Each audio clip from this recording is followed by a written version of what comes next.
Hola, buenas noches, hoy voy a presentar el tema 10 de Psicología Social, se titula Agresión. Lo podéis encontrar como siempre en todosobremionet.blogspot.com.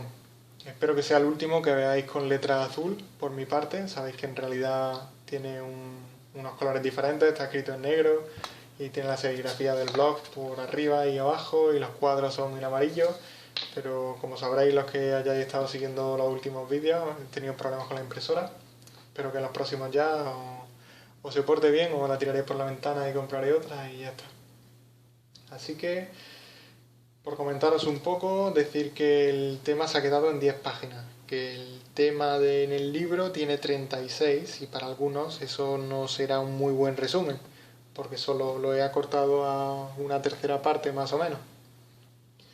Pero es que este tema, la característica que tiene es que está muy seccionado. Tiene muchos conceptos, tiene 4 o 5 experimentos y tiene listas.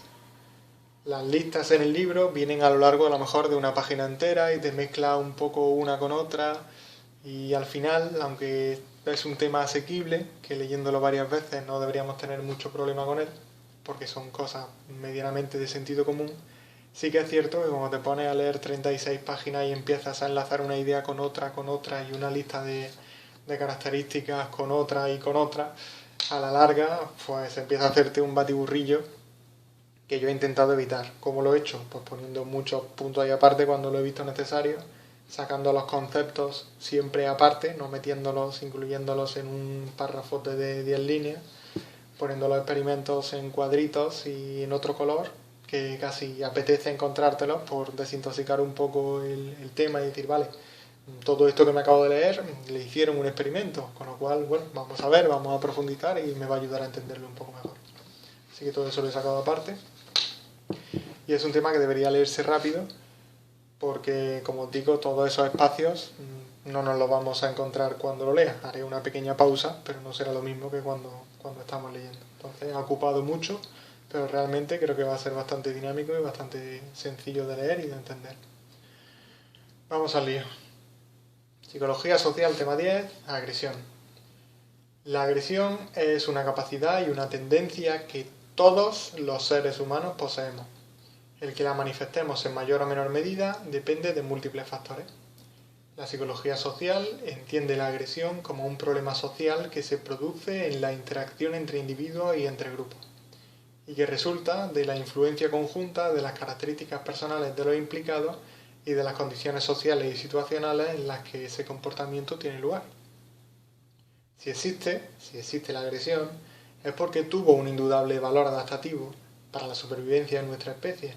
Obtener medidas de comportamientos agresivos plantea considerables problemas a los investigadores. Por un lado está el grave problema ético, no podemos poner a dos personas a agredirse ni a hacer estudios muy inmersivos en ese sentido, y por otro lado estudiarlos en la vida cotidiana también es bastante complejo. ¿Qué se entiende en psicología social por agresión? La definición más consensuada en esta disciplina es la de Baron Richardson en 1994. Agresión es cualquier forma de conducta realizada con la intención de hacer daño a otra persona o grupo que quiere evitarlo. Si te gusta que te hagan daño, entonces ya no podríamos considerarlo agresión. O sea que a los fans de las 50 sombras de Grey que no se líen. Para que sea agresión, tiene que ser una conducta realizada con la intención de hacer daño a otra persona que quiere evitarlo. La conducta agresiva se caracteriza por la motivación que impulsa a hacer daño, no por sus consecuencias. Si la acción se ha llevado a cabo con esa intención, es un acto agresivo. Pero no es suficiente la intención del actor para que una acción se considere agresiva. Es un proceso intrapersonal. El punto de vista de la víctima también es decisivo. Solo si ésta quiere evitar dicha acción intencionada del otro, hablaríamos de agresión. Es importante distinguir este concepto de otros con los que suele confundirse. Por ejemplo, conducta antisocial es más general y se refiere a todos aquellos comportamientos que violan las normas sociales. Violencia es más concreto, se refiere a las formas más graves de agresión física o no física que buscan controlar, castigar o incluso destruir a otras personas. Todos los actos violentos son agresivos, pero no toda conducta agresiva tiene por qué ser violenta. Maldad. Los elementos esenciales de los actos de maldad son su carácter cruel y extremadamente dañino y el tratarse de acciones u omisiones injustificadas, al menos desde el punto de vista de la víctima. Toda maldad implica agresión, pero no toda agresión implica maldad. Una de las formas que más interés han despertado en los últimos años es la agresión relacional, por las consecuencias psicológicas que tiene para la víctima. Este tipo de agresión se define como daño intencionado a las relaciones sociales de otra persona, a sus sentimientos de aceptación y de inclusión. Produce en la víctima lo que se ha dado en llamar dolor social, cuyos efectos han demostrado ser más duraderos y nocivos que los del dolor físico, según Chen, Williams, Fitness y Newton en 2008. Agresión hostil. Está cargada de una fuerte carga emocional, es impulsiva y está fundamentalmente motivada por el objetivo de hacer daño a otro. Este tipo de conducta suele darse como reacción a una provocación, también es llamada agresión reactiva. Agresión instrumental o proactiva. Es fría, premeditada y no está motivada exclusivamente por el deseo de hacer daño, sino por otra meta diferente como conseguir dinero o poder a costa de otras personas. La conducta agresiva no es más que un medio, no un fin. Las raíces biológicas de la agresividad humana.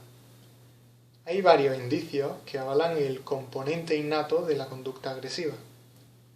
Aparece demasiado temprano en el desarrollo del niño como para que pueda deberse solo al aprendizaje. Se encuentra en todas las sociedades conocidas. Diversos factores genéticos parecen predisponer a las personas a ser más o menos agresivas, como secuencias de ADN que afectan a los neurotransmisores. Hay relación entre los niveles de testosterona y cortisol y la conducta agresiva. La testosterona afecta al desarrollo de estructuras corporales que influyen en la probabilidad de realizar conductas agresivas con éxito, y los bajos niveles de cortisol, sumados a altos niveles de testosterona, son predictores de agresión. La serotonina y algunas regiones del sistema límbico y el córtex prefrontal tienen un papel importante en el comportamiento agresivo, tanto en su manifestación como en su control. Experimento de Kline-Smith, Kasser y McAndrew en 2006. Testosterona y armas. Se hace a unos sujetos experimentales sujetar una pistola durante 15 minutos y a otros sujetos sujetar un muñeco. Pasado el tiempo, se les pone tras un cristal de espejo una persona a la que pueden decidir cuánta salsa picante le tocará tomar en su comida. Los que sostuvieron la pistola tienen más tendencia a agredir por medio de mucho picante. La influencia ambivalente de la cultura. El sustrato biológico se combina con el influjo de la cultura. Esa influencia se puede contemplar de varias formas. Los seres humanos, gracias a la cultura, no necesitamos recurrir a la agresión para conseguir los objetivos que nos proponemos, pero la evolución no ha tenido tiempo para erradicar la agresión de nuestro repertorio desde que se hizo menos necesaria. Esto nos lleva al segundo sentido que tiene la influencia de la cultura. Gracias a ella, las personas aprenden, mediante la socialización, a controlar su ira y su impulso agresivo y a emplear métodos menos antisociales para obtener sus objetivos. Hay un estudio de Lover y Hay en 1997, Tendencias agresivas y su control. Los niños dan muestras de comportamiento agresivo desde poco después de nacer. El mayor periodo de incidencia de la agresión física es el comprendido entre 1 y 3 años de edad. Este tipo de agresión va disminuyendo y en su lugar se produce un aumento de la agresión verbal e indirecta, especialmente en las niñas. Durante el proceso de socialización del individuo, este aprende e interioriza las normas y valores morales propios de la sociedad en la que vive. A medida que van madurando, adquieren la capacidad de ajustar su venganza a atribuciones cognitivas respecto a la naturaleza y a la intención del ataque. Esto lo dice Yin en 2001. Además de transmitir normas contra la agresión, La cultura a veces contribuye a su presencia, a la presencia de la agresión en una sociedad, por pensar que esta es necesaria. Ejemplos de sociedades que hayan defendido la agresión, la violencia como algo necesario, pues la Rusia de Stalin, la Alemania de Hitler o la China de Mao. ¿Cómo se explica la conducta agresiva en psicología social? La agresión como impulso innato. La teoría de la frustración-agresión, inspirada en Freud, considera que toda conducta agresiva humana es resultado de un impulso interno del organismo que se activa cuando a éste se le impide conseguir una determinada meta que intenta alcanzar. Esa interferencia de un agente externo nos causa frustración, conllevando una respuesta conductual. Toda conducta agresiva es resultado de la frustración, y la frustración siempre da lugar a alguna forma de agresión. Pero esta forma determinista de relacionar la frustración y la agresión no se ajusta a la realidad. Miller en 1941 la modificó en parte, admitiendo que si bien la frustración nos impulsa a agredir, también genera otro impulso, pero dejaba en el aire las situaciones en las que la agresión nos favorece más allá del simple daño a otra persona por pagar el pato. Así que Berkovits, en 1989, vuelve a ampliar la teoría proponiendo 3 matizaciones. No es la frustración en sí la que provoca la tendencia a agredir, sino el estado afectivo negativo que la frustración desencadena. Cualquier suceso o estímulo aversivo produce un estado de ánimo negativo, un sentimiento que la persona quiere disminuir o eliminar, que puede llevar a la agresión o a la huida. El que la agresión se produzca o no dependerá de la interpretación cognitiva que se haga de la situación y de la presencia de claves externas asociadas con la agresión. La agresión como comportamiento aprendido. Las explicaciones basadas en la teoría del aprendizaje por condicionamiento instrumental proponen que las personas tendemos a repetir aquellas conductas por las que hemos obtenido recompensa y a no repetir aquellas por las que hemos recibido castigo. Por condicionamiento clásico diríamos que aprendemos a asociar ciertos símbolos con determinados grupos. Teorías psicosociales de la agresión, el modelo neoasociacionista cognitivo. Berkovits, de 1989 a 1993, parte de la teoría de la frustración-agresión y la amplía, como hemos dicho antes. Propone un mecanismo causal que explica por qué los estímulos o situaciones que nos resultan aversivos pueden instigar nuestra tendencia a agredir. Este mecanismo es el estado afectivo negativo, si bien hay que destacar que este autor se centraba en la agresión aversiva u hostil, es decir, la no premeditada. Se desarrollaría así. 1. Una experiencia desagradable nos provoca un estado afectivo negativo. 2. Ese estado afectivo negativo automáticamente activa en nosotros tendencias de ataque y de huida, por medio de una serie de respuestas fisiológicas y reacciones motoras. Cuál de las dos tendencias domine dependerá de factores genéticos, de nuestras experiencias anteriores y de nuestra percepción inicial de la situación. 3. Cuando nos percatemos de esas reacciones corporales y mentales asociadas al ataque o la huida, se desarrollará en nosotros una experiencia emocional de ira o de miedo. 4. Si estamos lo suficientemente motivados, podemos dar un paso más, haciendo atribuciones causales sobre qué ha hecho que nos sintamos así y considerar cómo actuar en función de ello. Toda esa actividad cognitiva deja de ser automática y se convierte en un procesamiento controlado y deliberado, dando lugar a sentimientos más elaborados de enfado. Y 5. La tendencia a agredir se transformará en conducta agresiva con mayor probabilidad cuando se den las siguientes condiciones. Cuando la activación interna provocada por la experiencia aversiva sea lo suficientemente intensa, cuando haya algún blanco disponible para descargar en él la agresión y cuando falle la autorregulación. Toda esta experiencia emocional de ira y los sentimientos más elaborados que derivan de ella acompañan a la agresión, pero no son su causa. Es el estado afectivo negativo el que inhibe o potencia nuestra tendencia a agredir. Además de este proceso, la agresión puede ser provocada por estimulación externa procedente de la situación, que no es en principio aversiva, pero que aumenta la accesibilidad de pensamientos agresivos. Entre las posibles explicaciones de esto, destacamos que esos estímulos pueden tener un significado agresivo para la persona y que le pueden recordar una experiencia desagradable y por asociación experimente un estado afectivo negativo. El modelo neoasociacionista de Berkovits va más allá de la simple dicotomía entre innato y aprendido, al tener en cuenta tanto los aspectos impulsivos del proceso como la experiencia previa de la persona. Teoría del aprendizaje social. Bandura amplió el alcance de las teorías del aprendizaje por condicionamiento.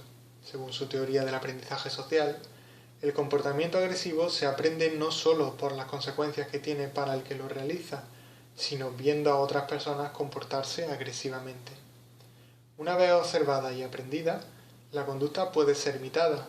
La probabilidad de imitación aumenta si el modelo es percibido como semejante a nosotros en algún sentido y además le ha salido bien. A estas recompensas que recibe el modelo por su conducta las llama Bandura refuerzos vicarios.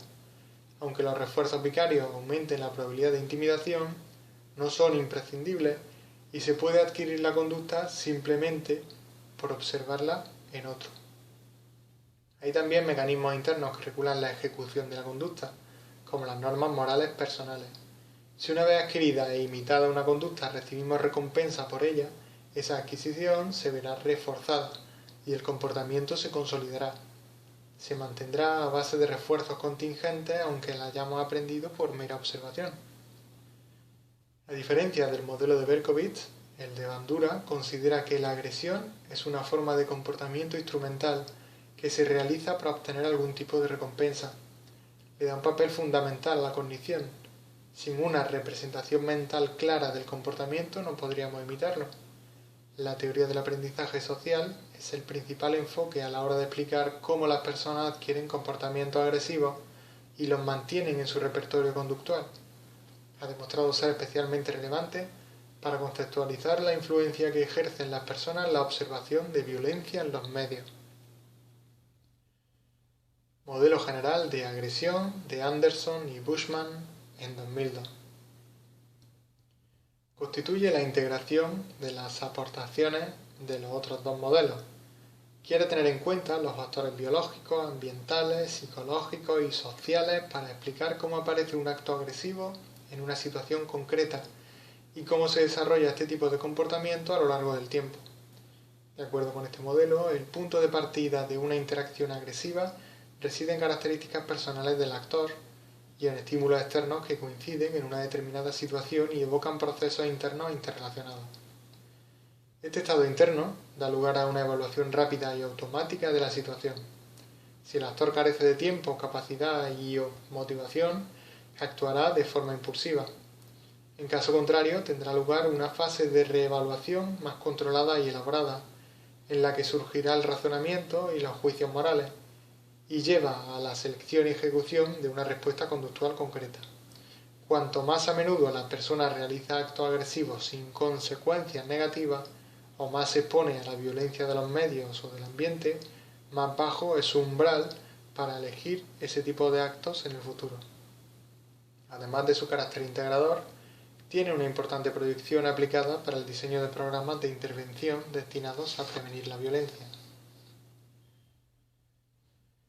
¿Por qué agredimos a otros? Factores de la situación. Instigadores sociales. La provocación es el principal detonante de la agresión en el ser humano. Induce un estado emocional negativo en el que la sufre, si bien el grado de negatividad y de respuesta que provoca depende de factores personales. Por sus características particulares ha recibido una atención especial el rechazo y la exclusión social. Experimento de William, Cheung y Choi en 2002, la ciberbola. Se le hace pensar a un sujeto que está jugando con otras personas a un juego online de pasarse una bola. Cuando nadie se la pasa, se cabrea.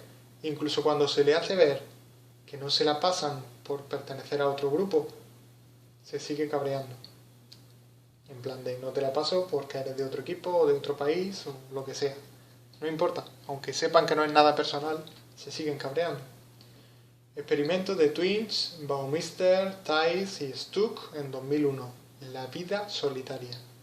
Este paradigma consiste en que a unos sujetos se les daba información sobre cómo serían sus relaciones en el futuro, supuestamente basada en un test de personalidad.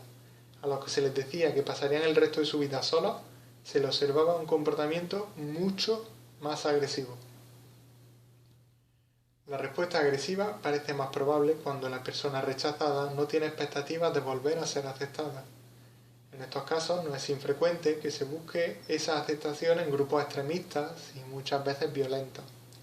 Al unirse a estos grupos se aumenta la pertenencia, potenciación personal y control, además de dar una existencia significativa. Aquí se explica claramente en un párrafo lo que está pasando con el ISIS en la actualidad, porque hay gente que son ingenieros y especialistas en algo y profesionales que de repente hacen la maleta, se van a Siria y se dedican a cortar cabezas allí. ¿Por qué? Porque no tienen expectativas de ser aceptados en un entorno social, aunque tengan éxito laboral, aunque estén preparados, aunque sean personas cultas, prefieren ser una pieza en un engranaje a estar solos.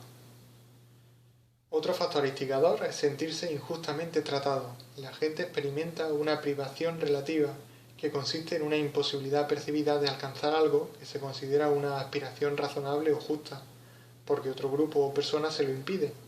Por ejemplo, un gitano gritando «¡Ponme un piso, alcalde! ¡Racista!». No es la privación la causa de conflicto, es la comparación con lo que se piensa que debería tener. El problema no es que no tenga un piso, el problema es que creo que me merezco un piso y que me lo ponga el alcalde y que me lo dé gratis. Esto, desde luego, es un ejemplo y está exagerado para que se entienda. Que nadie se lo tome muy a pecho, por favor. Instigadores no sociales. Son las claves agresivas y los estresores ambientales. Las claves agresivas son objetos o imágenes que están presentes en la situación y que activan en nuestra memoria pensamientos o emociones relacionados con la agresión. El proceso que interviene aquí es el priming. Una de las claves más estudiadas por los psicólogos sociales es la presencia de armas. Otros resultados son cualquier estímulo que la persona relaciona con la agresión puede aumentar la saliencia de pensamientos agresivos con su mera presencia. Si a mí de pequeño me atacó un pato o mi padre me maltrataba golpeándome con un pato, el hecho de que yo vea un pato, aunque la mayoría de la gente no signifique nada, para mí eso va a ser un instigador de la agresión. El mero hecho de recordar que mi padre me golpeaba agarrando un pato por el cuello y golpeándome con él, me va a hacer cabrearme, me va a hacer ser más proclive a la agresión. No es necesario que la persona sea consciente de esa presencia para que el efecto de priming se produzca. Para relacionar un estímulo con la agresión es fundamental que se considere la agresión una propiedad inherente de éste. Hay un experimento de Bartholow, Anderson, Carnage y Benjamin en 2006 sobre armas de fuego de tipo escopeta de caza y pistola. Dos grupos de control, cazadores y no cazadores. A los cazadores solo se les despertaba la agresividad en contacto con pistolas. Las escopetas de caza las veían como algo más familiar y no dedicado expresamente a la agresión o a la violencia. Los que no eran cazadores reaccionaban igual tanto a las pistolas como a las escopetas. Estresores ambientales. La relación entre el calor y la agresión es una de las más confirmadas de la literatura. Las altas temperaturas se relacionan con niveles mayores de agresión y violencia, pero hay cierta controversia, pues a partir de cierta temperatura la agresión disminuiría por estar demasiado aplatanado hasta para pegarse. Esto se llama modelo de escape del afecto negativo. Cuando un efecto es demasiado aversivo, se tiende a huir más que a ser agresivo. El hacinamiento, o sea, demasiada gente en un sitio pequeño, también nos genera ese ánimo agresivo, aunque esto del hacinamiento es una sensación subjetiva. Yo me puedo sentir hacinado estando 3 personas en un ascensor y otro puedes aguantar que estén hasta 7 antes de empezar a sentirse mal por ello. Los ruidos fuertes e incontrolables también son estresores ambientales, las películas violentas. Factores que interfieren en la inhibición de la agresión. El alcohol solo incita a la agresión cuando además de este se da una provocación. Sin esta combinación, o sea, alcohol y provocación, no es necesariamente un estresor. Otro factor es el anonimato, y está comprobado por un experimento de Zimbardo en 1996. Dos grupos experimentales, a uno se les cubre por completo con un traje de seguridad, una máscara, botas altas, lo cual hace imposible identificarlos, y además se dirigen a ellos como números, y el otro grupo va a cara descubierta con una pegatina con su nombre. A ambos se les hace pensar que una voluntaria va a recibir descarga eléctrica. Los enmascarados, los que se suponen anónimos, fríen a la muchacha a base de descarga eléctrica, y los otros, los que van a cara descubierta, no lo hacen, se cortan un poco más. O sea, el anonimato es un precursor en la agresión. Factores internos del individuo. Factores emocionales. El estado emocional negativo no es condición ni necesaria ni suficiente para la agresión. La emoción que tradicionalmente más se ha asociado con la agresión es la ira. El papel de la ira en el comportamiento agresivo no es tan simple. Se distinguen varias formas en que esta emoción puede causar agresión. La ira preactiva, mediante priming, pensamientos, esquemas de situaciones y reacciones motoras expresivas relacionadas con la agresión, que se utilizan para interpretar la situación. La ira, que aumenta el nivel de activación del organismo, aportando energía a la conducta que sea dominante en ese momento. La ira misma, que sirve como clave informativa, que puede ayudar a interpretar situaciones siempre en un sentido hostil. Si la persona siente ira, inferirá respuestas a todas esas preguntas que vayan en una dirección consonante con esa emoción. Yo tengo que elegir qué hacer, o tengo que elegir unas respuestas a dar estando cabreado, y no voy a responder igual que si estoy completamente tranquilo o si estoy feliz y contento. La ira hace que la persona que la siente preste especial atención a los estímulos o sucesos que la han provocado y que los procese de forma más profunda. Eso facilitará que los recuerde mejor. La ira interfiere en la inhibición de la agresión. Al activar un guión puede justificar acciones agresivas como la venganza. Puede interferir en el procesamiento cognitivo elaborado que interviene en la reevaluación. Transferencia de excitación de Zielman. Cuando dos episodios que provocan activación en una persona se producen cerca el uno del otro en el tiempo, la activación procedente del primero se suma a la del segundo y puede ser atribuida erróneamente a este último. La persona ya no tiene que ser consciente de su origen, pero una vez transferida la activación y etiquetada la resultante como ira, el individuo seguirá dispuesto a agredir mientras esta etiqueta persista. Si somos capaces de etiquetar de dónde viene esa ira latente, seremos más capaces de controlarla. Esto dura 10 minutos aproximadamente. Después se diluye. Factores cognitivos. El proceso cognitivo más estudiado en relación con la agresión es la activación de guiones o scripts. Los guiones se adquieren mediante la experiencia con cada tipo de situación. Los guiones agresivos se suelen adquirir durante el periodo de socialización. Cuanto más frecuente sea la exposición a episodios agresivos, más se reforzarán los guiones correspondientes y más accesibles estarán en la memoria. Hay numerosos factores que pueden provocar la activación de guiones agresivos. Los individuos con un historial de comportamiento agresivo seleccionan preferentemente interpretaciones que atribuyen la conducta del otro a intenciones hostiles, sobre todo cuando la conducta es ambigua.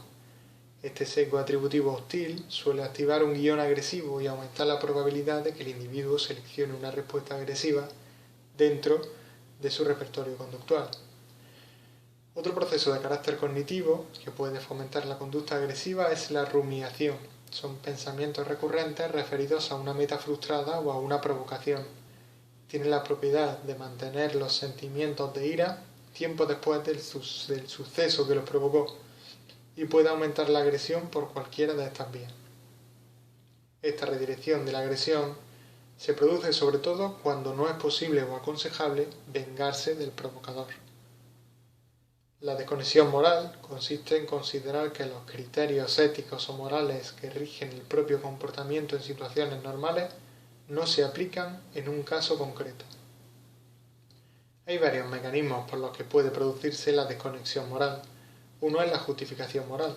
Se justifican las acciones agresivas apelando al bien de la persona o al de la sociedad. Otro es la deshumanización de la víctima.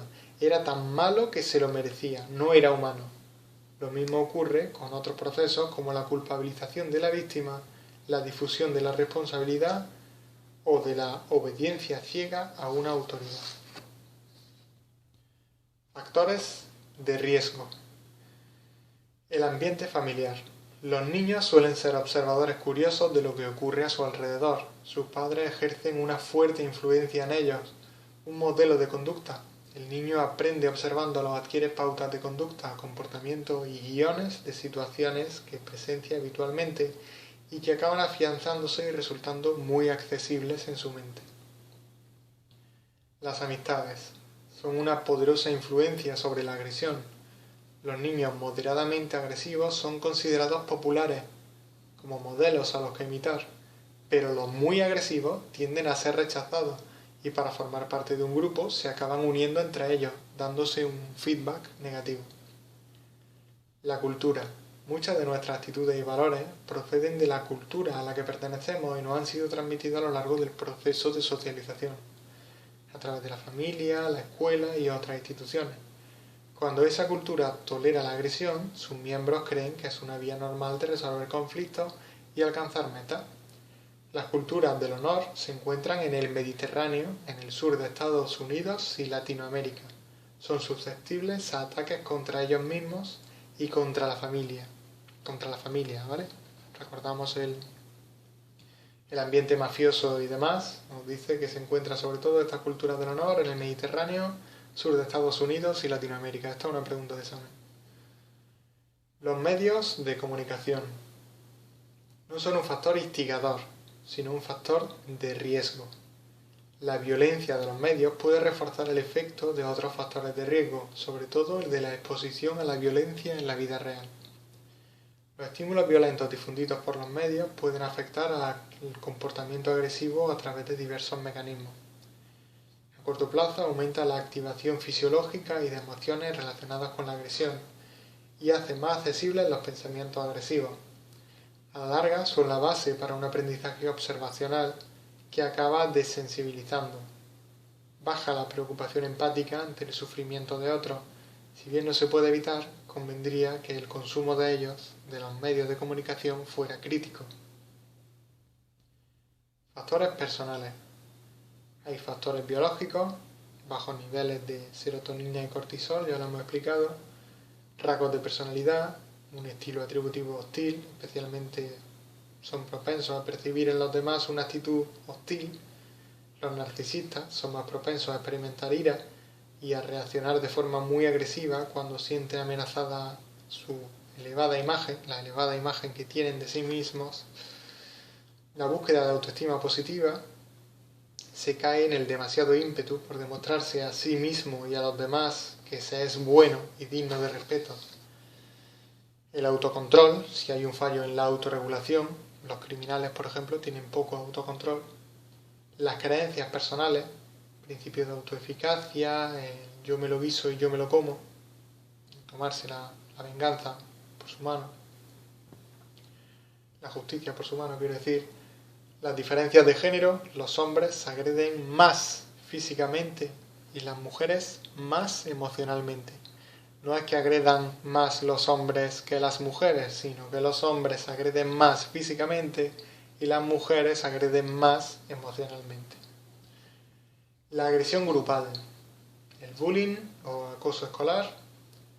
Los niños que intervienen en este tipo de episodios como observadores muchas veces mantienen actitudes contrarias al acoso, pero se dejan influir por las normas grupales sobre lo que se aprueba y lo que se castiga en el grupo, y por su percepción de lo que otros piensan que hay que hacer. Las bandas violentas tienen diversos símbolos, un elevado índice de actividad criminal, un bajo nivel socioeconómico y dificultad de acceso a determinados recursos y al estatus. Pero también hay procesos prosociales implicados, como beneficios instrumentales, en la forma de lograr una identidad positiva para algunos. Los disturbios colectivos. es llevada a cabo, este tipo de agresión grupal, por grupos sociales transitorios. El proceso psicosocial subyacente se conoce como desindividualización. Ya no somos individuos, sino agentes de una turba, de una masa, que va como si fuera un solo individuo a hacer una acción, en este caso agresiva o violenta.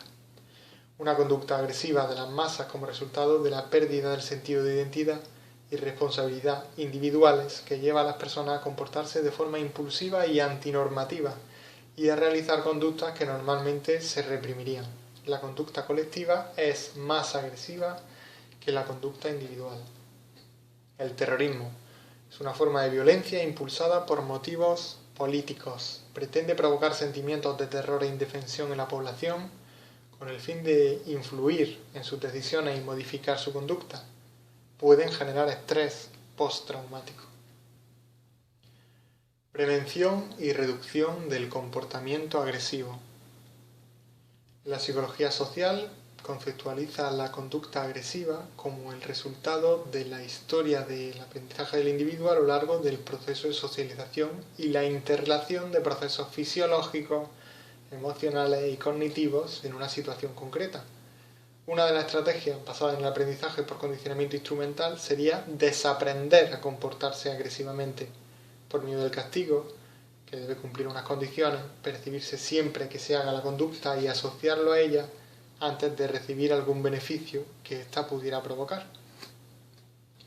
Por ejemplo, si robo un banco o si, no sé, por ponerlo en algún ejemplo de actualidad, si algún banquero se lo lleva muerto, roba dinero a los pobres preferentistas, por ejemplo, y una vez que se le castiga poco, mal y tarde, y después de que este señor ya haya disfrutado de todos esos millones, comprándose un yate, yéndose a Vaqueira y comiéndose 700 mariscadas, pues ese efecto a agredir, a ser negativo, a generar alguna violencia, pues se diluye. No le hemos castigado a tiempo. Habría que castigarlo justo después de que lo robe, antes de que disfrute de ese dinero robado. Entonces, sí tendría un buen beneficio, sí se podría reducir el comportamiento. En estos casos no se va a dar. Los castigos verbales y corporales pueden ser contraproducentes, al ser claves agresivas. Lo más eficaz es recompensar comportamientos deseables. Desde la teoría del aprendizaje se propone seguir nuevas pautas, nuevo feedback positivo a imitar. Otra estrategia serían el entrenamiento del autocontrol, la incitación de respuestas afectivas y cognitivas incompatibles con la agresión, el entrenamiento de la empatía. Y por último, y sobre las actividades de catarsis, decir que no sirven de nada. Hablamos de romper platos, por ejemplo, para liberar tensión, aplastar el móvil con un martillo antes de comprar uno nuevo, para liberarte. Eso solo refuerza la conducta agresiva. Las actividades de catarsis, decimos, no sirven para nada. Con esto terminamos el tema 10 de la agresión. Espero que no se haya hecho demasiado largo. Como he explicado antes, tenía bastante chicha y había que separarla y contextualizarla todo de la mejor manera posible. Espero que os vaya bien y que os sea útil. Y si os ha gustado, pues nos vemos en el tema 11. Un saludo.